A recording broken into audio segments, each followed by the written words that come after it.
में हम कलेक्टर साहब का सम्मान करना चाहते हैं। आप सब समर्थन करना। हाँ, कलेक्टर साहब तो महान हैं। कलेक्टर साहब तो महान हैं, ये पूरी महफिल की शान है। और हम तो समझ रहे थे देवानंद होंगे, मगर ये तो दबंग के सलमान खान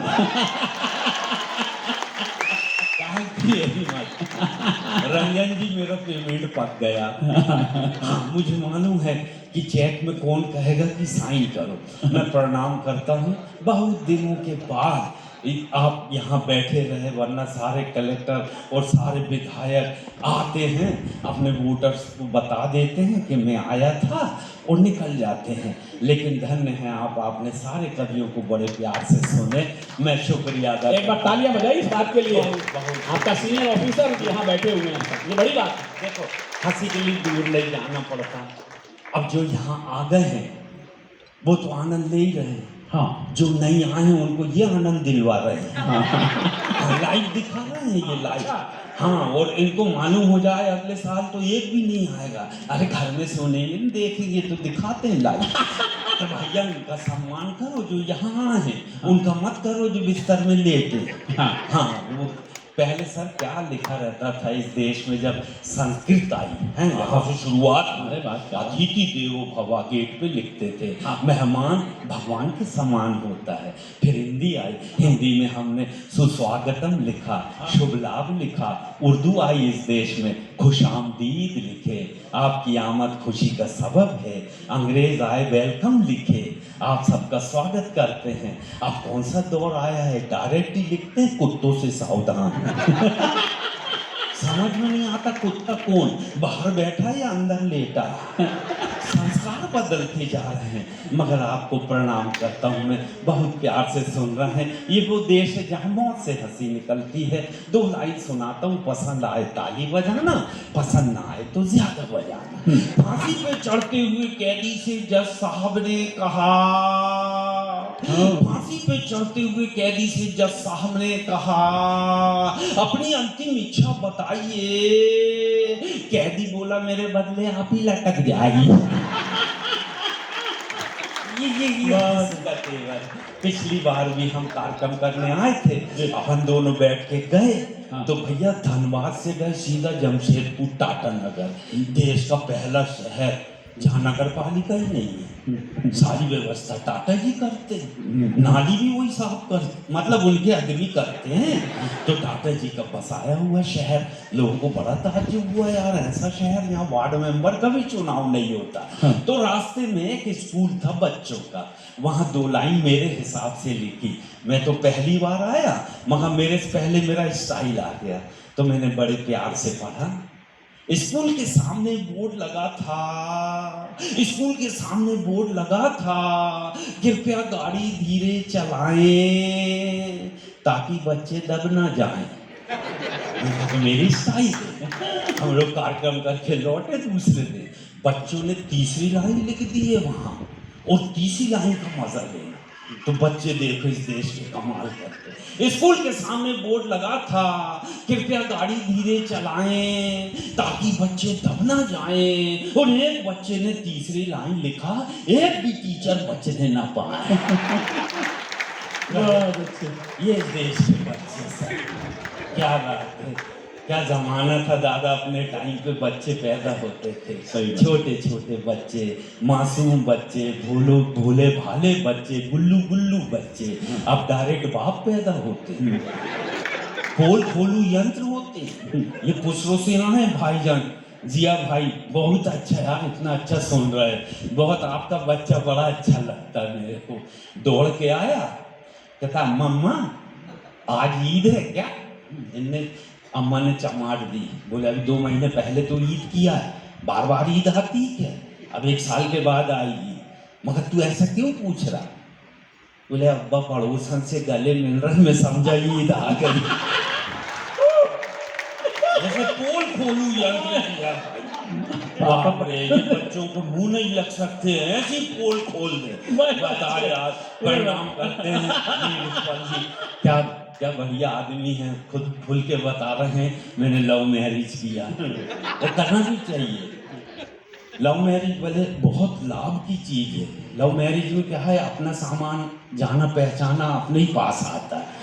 अरेंज में क्या मालूम किसका परोस, वो कब तक टिके नहीं टिके।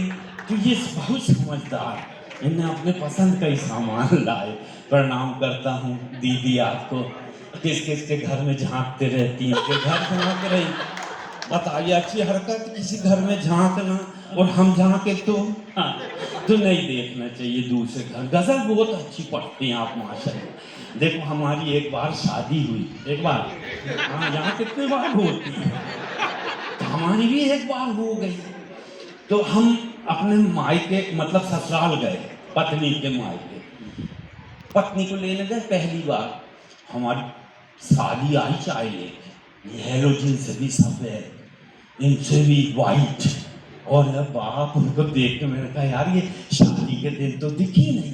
अरे मैंने कहा भीड़ भाड़ में छुप गई होगी औरतों में, आज सेपरेट चाय लेके आई थी। मैं उसकी खूबसूरती देख के बेहोश हो गया। सासू ने पानी छिड़की, बोली क्या हुआ दामाद जी? मैं कहा सासू जब घर में रसमलाई थी तो मुझे दही बड़ा क्यों था है? मेरे ससुर जी आ गए, इधर आ इधर आ, मेरे पकड़ के बोले मैं अपना दर्द सुनाता हूँ। हाँ मैंने कहा सुनाओ। बोले मेरे ससुराल में भी एक से एक फूल थे, चंपा का फूल, चमेली का फूल, गुलाब का फूल, मोगरे का फूल, मुझे भी गोभी का फूल मिला। मैं अपना दर्द किसको सुनाऊं? बहुत सारे पत्रकार सवाल कर रहे थे दोपहर में, रंजन जी आपके सब आदमी, ये टोन कहाँ से आया? ये दो टोन, सबसे पहले जब मैं शो में आया था 2005 में। अब जिन बच्चों ने मुझे सुना भाई वो जवान हो गए, जिन जवानों ने सुना वो बुजुर्ग हो गए, वो जिन बुजुर्गों ने सुना भगवान उनकी आत्मा को शांति। 3 पीढ़ियों का प्यार लेके आपके सामने आया हूँ। तो मैंने 2020 में देखा सिद्धू जी बैठे और सामने वो शेखर सुमन, तो मैंने सिद्धू जी को कब्जे में लो भैया, 2 लाइन पहली बिल्कुल ठोका मैंने। मैं कविताएं सुनाता हूँ 2 या 3, मैं कविताएं सुनाता हूँ 2 या 3, जम गया तो सचिन नहीं तो अजहरुद्दीन। वो बोले ठोको, वहीं से आशिक हो गए। अब मैंने कहा यार शेखर सुमन को भी पठाना चाहिए, तो मेरे को उनका भी टेस्ट मालूम था, तो मैंने जाते ही से शुरू किया।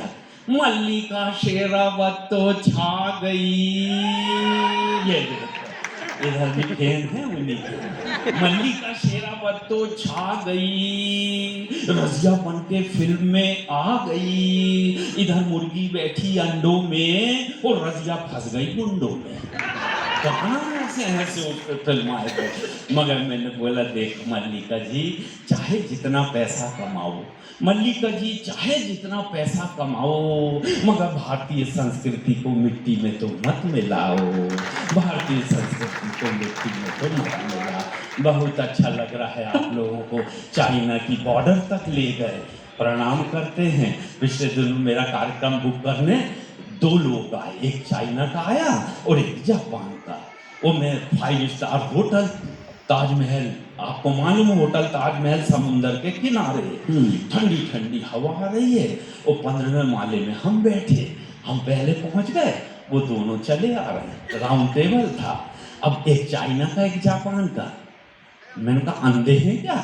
बोले नहीं आंख है मगर खोलना पड़ता है। चाइना की इतनी हैं, देखो चाइना की नजरें तो है ही नहीं, वो सरहद में नजरें गड़ाता है हमारी, पहले नजर तो पैदा कर ले, इस बात पे ताली बजाना था। ये नजरें है ही नहीं, और सरहद पे नजरें गड़ा, दोनों चले आए।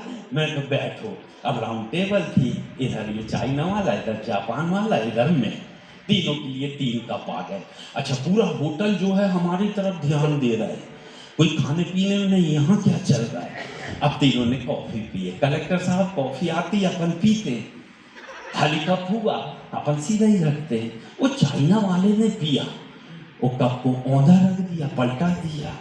मैंने कहा यार आजकल चाइना हर काम उल्टे कर रहा, कप भी उल्टा कर दिया। अब जापान वाले का कप खाली हुआ, उसने सीधा रख दिया। एक कप उल्टा था, एक सीधा था। मैंने, मेरी देशभक्ति जागी। मैं कहा अपन भी नई डिजाइन देंगे। मैंने नई डिजाइन दिया, मेरा कप खाली हुआ, मैंने आड़ा लिटा दिया। दोनों मेरे से भिड़ गए, बोले भाईजान इसका क्या मतलब? मैं कहा पहले आप बताओ ये उल्टे कप का क्या मतलब है? चाइना वाला बोला अब मुझे कॉफी और नहीं चाहिए, इसलिए मैंने कप पलटा दिया। जापान वाला बोला एक कॉफी और चाहिए, अच्छी लगी, इसलिए मैंने सीधा रख दिया। अब नई डिजाइन के चक्कर में अपन फंस गए। क्या मालूम इसका जवाब भी देना, मगर मैंने देश की इज्जत बचाने के लिए जवाब दिया। ये पहली लाइन से आखिरी लाइन तक मेरा जवाब सुन के लगे कि देश की इज्जत बच गई तो देश के लिए ताली बजाना। मैं बोला बेटा ये आड़े कप का मतलब है हो तो दे दो, नहीं तो रहने दो।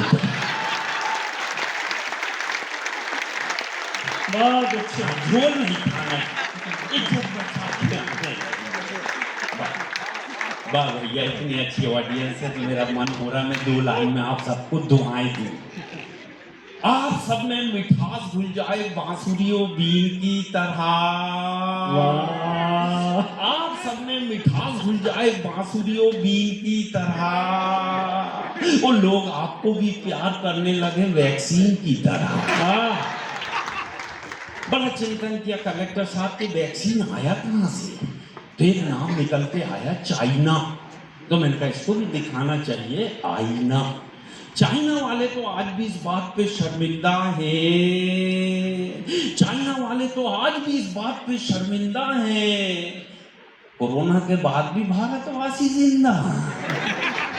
मैंने कहा बेटा सुन ले बेटा, चाइना तेरे लैब से निकले हुए सारे वायरस घूम फिरकर तेरे ही पास आएंगे। तेरे लैब से निकले हुए सारे वायरस घूम फिरकर तेरे ही पास आएंगे। और कीड़े मकोड़ों को खाने वालों एक दिन तुमको कीड़े मकोड़े ही खाएंगे। जय हिंद, जय भारत। बहुत अच्छा। पत्रकार पूछ रहे थे सर ये टोन कहाँ से, स्टाइल कहाँ से आया? मैंने उनको जी अच्छा पहली वाली नहीं सुन पाए थे, पूरा ध्यान। ये देखो भैया 2 मिनट और रुक जाओ, ये जो जा रहे हैं मेरे कार्यक्रम से बीच में जाते हैं तो उनको बुरे बुरे सपने आते और चक्कर खा के गिर भी जाते हैं। तो कोई नहीं आते तो मैं ही आके डराता हूँ। नहीं जा सकते, अगर हल्के होने जा रहे हैं तो आप जा सकते, हाँ, और घर जा रहे हैं तो 5 मिनट के बाद जाना। मैंने उनको बताया ये टोन आई मेरे दादा से। अच्छा हाँ सर, हर बुजुर्ग अपने बच्चों को हुनर सिखाते हैं, धंधा सिखाते हैं, टेक्निक सिखाते हैं। मेरे दादा बोले सुन बेटा एक ऐसा हुनर सिखाता हूँ जिसमें नो इन्वेस्टमेंट, बस इनकमिंग आउट गोइंग कुछ भी नहीं। मैंने कहा अच्छा ऐसा है? बोले हाँ बेटा एक धंधा सीख ले जिसमें से तू कमाएगा। मैंने कहा बताओ दादा। बोले मैं जैसा जैसा बोलूं तू भी बोल। मैं कहा चलो दादा बोलो। तो दादाजी ने पहली लाइन बोले, मैं 6 साल का था, सामने बैठा हूं। दादा ने शुरू करे, इतना मीठा बोलिए। मैं कहा दादा इतना लंबा बोलना? बोले बेटा जितना लंबा बोलेगा पेमेंट उतना ही लंबा मिलेगा। मैं कहा दादा फिर तो बोलो, इतना लंबा बोलिए, इतना मीठा बोलिए, जब के झगड़ा हुए, जब के झगड़ा हो पर उससे कभी ना बोलिए जो आपसे तगड़ा हो। मैंने कहा दादा ये स्टाइल अच्छा। और उस टाइम हमारे दारा सिंह जो थे वो थे भैया दोस्तम हिंद, बिल्कुल पूरे दुनिया के बेहतरीन पहलवान।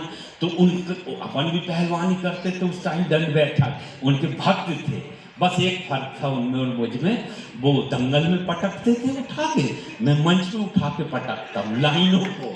मैं पहली लाइन उठाता हूँ और दूसरे में पटक देता हूँ। जैसे कोई सी भी कविता मेरी उठा के देखेंगे तो सर पहली लाइन में उठाता हूँ।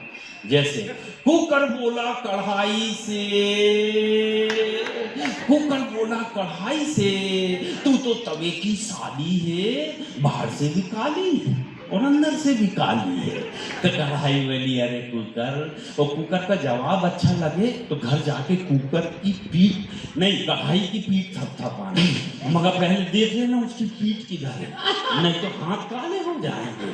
कुकर बोला कढ़ाई से, तू तो तवे की साली है, बाहर से भी काली और अंदर से भी काली है। तो कढ़ाई बोली अरे कुकर, तू अपने गोरे रंग पर इतना क्यों इतराता है, तू अपने गोरे रंग पर इतना क्यों इतराता, अभी उठा रहा हूं मैं, दूसरे में पटकूंगा। हाँ, मैं एक कुकर, तू अपने गोरे रंग पर इतना क्यों इतराता है, यदि मैं काली हूं तो मुझे देख के सीटी क्यों बजाता है। तो ये काम मैंने वहां से शुरू किया दादा। हाँ, फिर दादा बोले बेटा जिंदगी में एक शिक्षा और। मैं कहा बताओ दादा, दो लोगों से जीवन में पंगा मत लेना बेटा। मैंने कहा कौन सा था, तो बोले एक तो भगवान जी से, मैं कहा ठीक, और दूसरा डॉक्टर से। मैं कहा क्यों दादा, बोले बेटा भगवान जी नाराज होते हैं तो डॉक्टर के पास भेजते हैं, बाकी आप समझदार, यहाँ कोई डॉक्टर तो नहीं है। तो इन दोनों से भैया हमको बड़ा डर लगता है। हम मुंबई में शिफ्ट हुए, सुन रही ना दीदी, कहाँ खो गई थी आप? अच्छा नहीं, आपकी साड़ी भी बहुत अच्छी लग रही है, आप ले लो पहन लो। नहीं कर लेंगे अदला बदली। कमाल है कमाल है, कमाल है कमाल है। थोड़ा थोड़ा हम दोनों का कलर लाल है, आपका चेहरा लाल है, मेरा कोट लाल है। इस मोहल्ले को बड़ा मजा आया। क्या बोला बेटा, बच्चा बंद कर दूं? नहीं नहीं, हाँ चलने दो, हाँ, चलने पेमेंट तो जस्टिफाई होना। हाँ, तो मेरे को पेट में यहाँ सर बॉम्बे शिफ्ट हुआ नया, एक फुड़िया हो गई, मैं एक हफ्ते से सोया नहीं। डॉक्टर साहब के पास गया, बोले बेटा एक कट लगेगा छोटा सा, हाँ आराम हो जाएगा, जब ऑपरेशन थिएटर में लेट जा। मैं लेट गया। अब डॉक्टर साहब गेट से घुसे, उनके हाथ में फूलों की माला थी। मैं देख के डर गया, उठ के बैठ गया। मैं डॉक्टर साहब ये माला क्यों? बोले बेटा मेरी जिंदगी का पहला ऑपरेशन, हाँ, तू अगर बच गया तो तेरे काम आएगी, नहीं तो तेरी फोटो में टांगने के काम आएगी। मैं भैया बड़ा डरता हूँ, मगर डॉक्टर गजब के, इस देश में मरीज उनसे ज्यादा गजब के। एक डॉक्टर के पास मरीज पहुंचा, वो बोले डॉक्टर साहब सांस लेने में तकलीफ होती। बोले कैसी होती? बोले 10 सीढ़ियां हैं, मैं हर 3 सीढ़ियों में मुझे बैठना पड़ता है, सांस भर जाती है। तो बोले बेटा सुबह कितने बजे उठते हो? बोले डॉक्टर साहब कोई 10 बजे उठता हूँ। तो डॉक्टर साहब बोले कि बेटा बाबा रामदेव के भक्त इस देश में सुबह 5 बजे उठ के सारा ऑक्सीजन सोख लेते हैं, 10 बजे तो कार्बन डाइऑक्साइड मिलता। बढ़िया सर आपका क्या नाम है सर? विकास जी। हिंदी समझ में आ रही है? 3 घंटे से गाली नहीं बजा यार, आप तो इंग्लिश मीडियम के आदमी, कभी इंग्लिश में सुना दिया करो यार, रिएक्शन ही नहीं मिलता। हम कहें कि दुनिया भर एहसान भाई अभी रोना शुरू कर देते हंस के होते हुए। हम यहाँ दुनिया भर के टेंशन अपन ना उधर उतार के आओ, यहाँ का मजा लो, जैसे कलेक्टर साहब मजा ले रहे हैं। एक बार बड़ा मजा आया, मैट्रिक पास किया, ऐसा था हल्का पतला। अब बेरोजगार आदमी कहीं भी घुस जाता, पुलिस की भर्ती थी, मैं भी घुस गया। लाइन लगी थी, एसपी साहब झांक के देखे, बोली सब दो टांग के लोग हैं, ये एक टांग का कौन खड़ा? मैं कहा सर हैं 2 ही, पतली पतली है। तो बोले ना बाहर निकल के आ। हाँ, मेरे को बाहर निकाल के डांटे, बोले ये क्या रे, भिंडी जैसी उंगलियां हैं, मूली जैसे, गाजर जैसी टांगे, तो पुलिस में भर्ती होने आ गया। यार अब सबके सामने बेइज्जती हो रही थी, तो मैंने अपनी इज्जत बचा। मतलब सर मैं भर्ती होने नहीं आया हूँ। हाँ, तो बोलता है क्यों यार? मैं तो बताने आया हूँ, कोई ढंग का मिले तो रख लेना, मेरे भरोसे मत रहना। भाई बहुत अच्छे एहसान, जिंदाबाद, तालियां बजाइए, मस्ती, वाह। नहीं बोले तू बड़ा कमाल का है, तेरे को मैं सरहद में भेजूंगा, अगर तेरे को पुलिस में रखा तू सरहद में ऐसा झाड़ू की आड़ से चला जाएगा उस पार, वो जासूसी करके वापस। हाँ बोले, मैंने कहा ये काम तो मैं कर सकता हूँ, मगर बोले तेरा टेस्ट होगा। पेड़ के पास खड़े कर दिए और एक टमाटर रख के सर पे, वो दूसरे सैनिक को बोले लगा निशाना। अरे बाप, बोले हम देखते कितना बहादुर है तू। अरे मैं भी कसम खाया, हिलूंगा नहीं। हाँ, पूरा टमाटर कई टुकड़े हुआ, पूरी शर्ट में लाल लाल भर गए। बोले वेरी गुड यार, तू पास हो गया, ये ले 10 का नोट, शर्ट धो लेना। मैंने कहा साहब 10 और चाहिए। बोले क्यों, पैंट भी धोना। इसके भरोसे करके बेटा नहीं, कभी का सुनाते हैं बाबा, ये सारे किस्से बताएंगे पूरी रात निकल जाएगी। मगर भैया इस पूरी जमात में सबसे अच्छे लग रहे हैं दद्दू आप, प्रणाम करते हैं। ये कहाँ पर तोड़ के आ गए। अरे देश के लिए बचा के रखो, अभी जरूरत पड़े तो देश को निपटाने की, विरोधियों को निपटाने की जरूरत। मगर आपका चश्मा ऐसा रिएक्शन दे रहा है, सारे लाइट उस पर पड़ रहे हैं और वो निकल के बाउंस होके इधर आ रहा है, रोशनी तो बहुत अच्छा लग रहा है। एक ही चश्मा है ना। देखो हमारे कलेक्टर साहब, हमारे चाचा हैं, बड़ी खराब आदत है, 3 चश्मे रखते हैं। ऐसा सोचे और इधर रख लिए, साफ किए इधर रख लिए, तीसरा आंखों में लगाए, चल बेटा मार्केट से आते। चलते चलते पूछा, चाचा दुनिया में तो सब एक ही चश्मे से काम चलाते हैं, आपके ये 3 क्या काम आते? बोल बेटा इधर रखा है, इसकी मोटी कांच, इससे मैं पास का देखता हूँ। मैंने कहा ठीक। और इधर बोली इसकी पतली कांच, इससे मैं दूर का देखता हूँ। मैं कहा दादा आपने पास का भी देख लिए, दूर का भी देख लिए, ये तीसरा क्या काम आता? बोले बेटा इसी से तो देखता हूँ पास का कौन सा, दूर का। आप ये कई चश्मे से तीनों काम कर लेते, करना ही करता हूँ, है ना। ये भी अच्छा था ना। हाँ, अभी तो सोफिया रह गई।